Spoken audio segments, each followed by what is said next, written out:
of what is happening in Sudan. As a result of that, and one of the first key decisions was to establish a situation room. We normally have a crisis management room in our various agencies that normally respond to such issues. But this is in a magnitude of its own, and therefore a situation room of stakeholders was established. That situation room is this particular room that you're seeing. We have all the necessary gadgets to monitor what is happening. It is both physical and remote. I must say it's a 24-hour situation room. It comprises agencies and ministries. There are so many that I would not want to spend time mentioning, but suffices to say that every key stakeholder is involved. Primarily, the Ministry of Humanitarian Affairs and the Ministry of Foreign Affairs provide the leadership. In this very room, the two ministers sat with us and have been monitoring us on a 6-hourly basis, receiving reports, adding value to our decisions, guiding us and providing us leadership.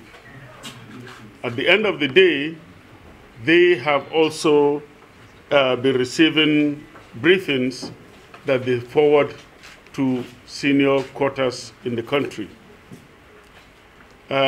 We did not deem it necessary at the beginning to call a press conference, and we were issuing every day we finish a session, we summarize and send a press conference, a press release. The reason is because of the fluidity of the situation. When you have a very fluid situation and you keep talking about it, it's bound to change. And we're not in a normal situation. We are in a situation of war. We're rescuing people from a war zone. It's different from many other responses that you've had or seen. As a result, we've found that until we reach a comfortable level, we'll invite you all to address you. I do not have a structured written document that I'm going to give you at the end of the day, but I have a list of points to make clear to you.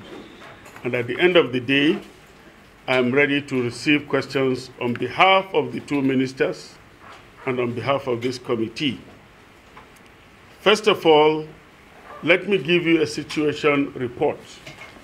It is on record that we have an estimated number of 5,500 Nigerians, including a majority of students, that need to be evacuated from Sudan.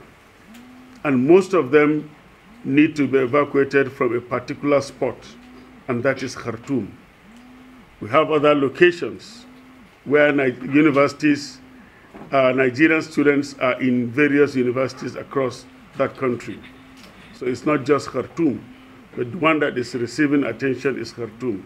Our attention is on all of them. The attention has been principally on students by the media and by the public, but Nigeria and the instructions received by our ministers is that no Nigerian, irrespective of status, must be left behind. And you remember at the very first meeting we had of this committee, we all pledged ourselves to do everything we can to bring in back every Nigerian that needs to be brought back home. On our record, we have an estimated 5,500. So far, we have been able to move 637 out of Khartoum directly by the federal government to the port of Aswan or its axis in various locations and that place. We have people that have arrived the border of Sudan called Wadi Halfa. We have people that have arrived Arkin and the Nigerian embassy in Cairo, in Egypt, has made arrangements to receive this 637, out of which they were able to clear 420. But the Egyptian authorities have not so far cleared them to move into Egypt. The reason is the border arrangements in those locations are different from the usual border arrangements we are used to in West Africa. You need a visa, you need to pay a fee to exit a country, and you need to pay a fee to enter a new country. What the Sudanese border is asking Nigerians to pay is equivalent to $8 for exit, and equivalent for the Egyptian government is asking per evacuated citizens is $25. It's not the money that matters, it's the permission. It is sad to note that so far it's been 3 days. All the Nigerians at that border have not been cleared yet, for reasons best known to the Egyptian government. All high-level consultations are ongoing, and I have every reason to believe that it will be positive. They have their concerns, and we have our concerns. Our concerns is to bring our people to safety, and their concern, which we do not know yet, is to protect their country. However, we believe we shall have a point of convergence where they will allow the Nigerians to pass. If they do pass, we already have positioned a military plane in Aswan. Aswan is about 400 kilometers away from the border. As soon as they are cleared, we have arranged vehicles to move them to Aswan, and the plane will bring them. I'm sure many of you have seen the pictures of our first flight that has arrived. We want to use this opportunity to appreciate our Nigerian Air Force for coming into our support. Yes, if you do not have the picture, we have it here. We can share it with you. We have sent in not only a crew to bring these people back, we have included some medications, some food, water, and essential life-saving commodities. As soon as these people join that place, they will first of all be supported before they're evacuated. You should know the terrain of Sudan. Sudan is one of the largest countries in Africa.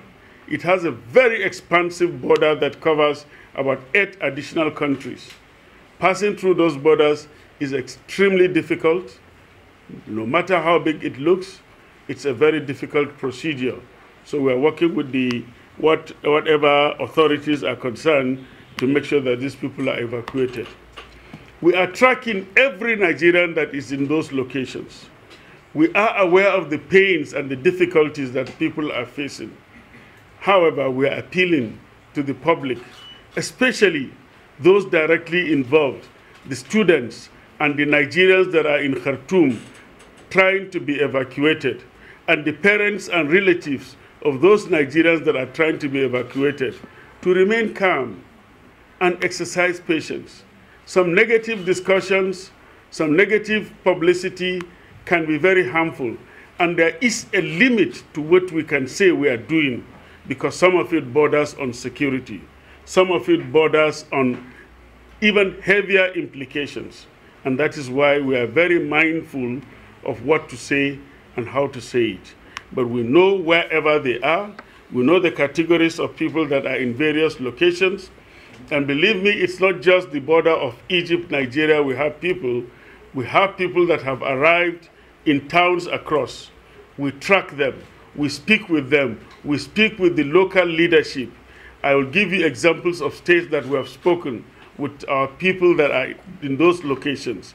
We have people in Madani, which is several kilometers away from Khartoum. We have people in Gadaref. We have people in Gonda, across in Ethiopia, that have crossed to go to Ethiopia. We are tracking them and making sure they are safe. We have people that have crossed to Saudi Arabia through the Port Sudan. Right now, we have a number that is building up in Jeddah. that we have been able to support to reach there, or the governments or other bilateral governments have helped us to ship them into their countries. We have received very good support, and we want to use this opportunity to appreciate the government of Saudi Arabia for taking the pains to carry Nigerians in their ships into their country and alerting us to come and take them from there. We appreciate them. We also appreciate the government of Ethiopia for allowing Nigerians that have crossed to gain access and go through to Addis Ababa, where some of them are being sent back home. We also appreciate the government of Chad, because the Nigerian ambassador in Chad is very alive to this, watching out for people that have gone across to go to Chad and move through that border. We are working on all the 8 borders. Now these are for the people that have moved to the border. Let's go back to the people that are in Khartoum. Right now, we have moved out 13 buses of the federal government. The 3 state governments have helped in moving their people. Some of their students that they brought in group on scholarship, particularly the government of Jigawa, the government of Borno State, and the government of Kaduna State. They have moved in a total of about 5 buses. I think the number may increase, but they have moved them. They are now in the border.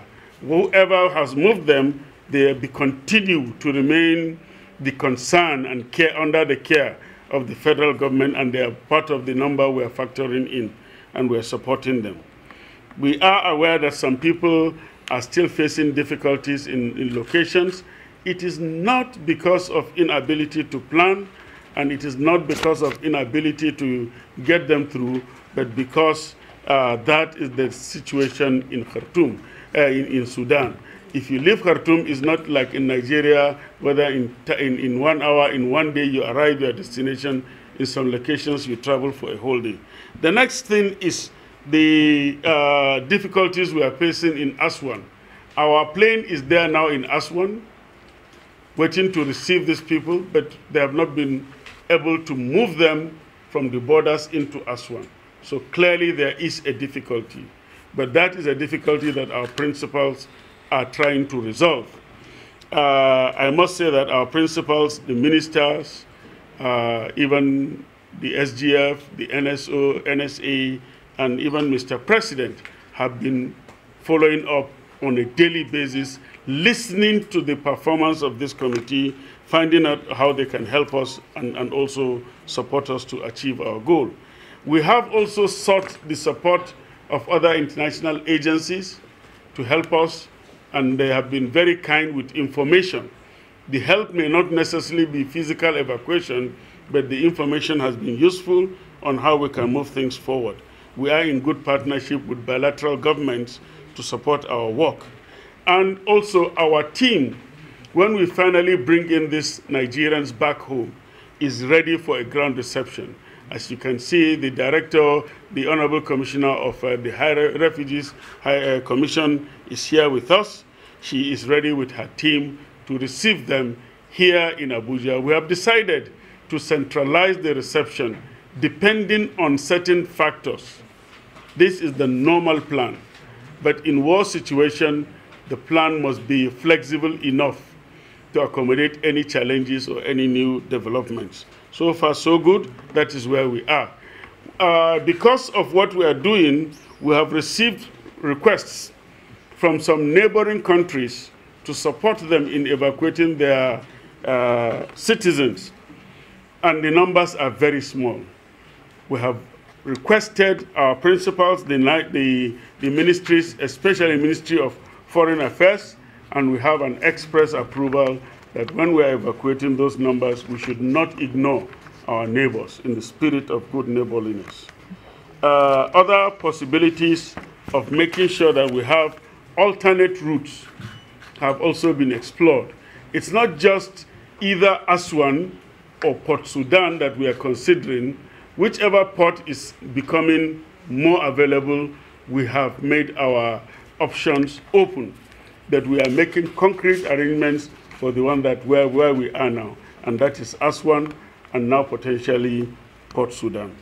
The issue of payment is what I'm sure many of you will want to hear. There's a lot of rumor. Let me set a background. Sudan naturally does not have a banking system that is international.